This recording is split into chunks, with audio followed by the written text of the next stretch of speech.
Simple रायता बनाने के लिए मैंने लिया है 1 कप दही। मैंने यहाँ पे खरीदा हुआ दही यूज़ किया है। 1 छोटा टमाटर लिया है मैंने, टमाटर को बारीक काट लें। 1 हरी मिर्च कटी हुई, थोड़ा सा धनिया पत्ता कटा हुआ, 1 छोटा प्याज कटा हुआ, थोड़ा सा खीरा कटा हुआ, लाल मिर्च का पाउडर चुटकी भर, और यहाँ पे मैंने भुना हुआ जीरा 1/3 छोटा चम्मच यूज़ किया है। नमक हम लेंगे स्वाद के अनुसार।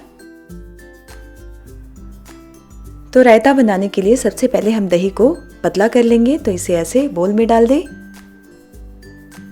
और इसके बाद इसे घोटनी से या फिर विस्कर से या फिर स्पून या फोर्क से ऐसे अच्छी तरह फेंट लें।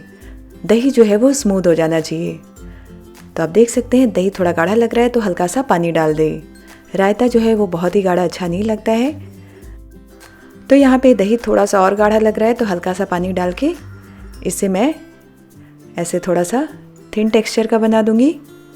और इसके बाद हम इसमें ये टमाटर डाल देंगे, फिर ये खीरा डाल दें, हरी मिर्च, प्याज और धनिया पत्ता भी डाल दें। अगर आपको पुदीना पसंद है तो थोड़ा सा पुदीना भी डाल सकते हैं।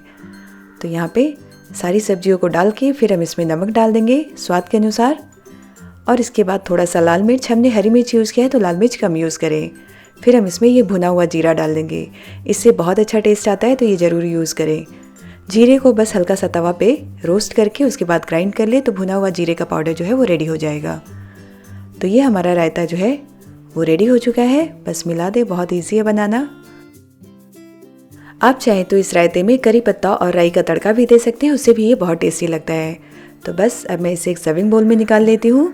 और सर्व करने से पहले हम क्या करेंगे कि इसके ऊपर थोड़ा सा ऐसे लाल मिर्च पाउडर छिड़क देंगे, उससे ये दिखने में अच्छा लगेगा। और आप इस रायता को बिरयानी के साथ सर्व करें। अगर आज की रेसिपी आपको अच्छी लगी हो तो प्लीज़ आप मेरे वीडियो के नीचे लाइक का बटन क्लिक करें और मेरे चैनल को सब्सक्राइब करना ना भूलें।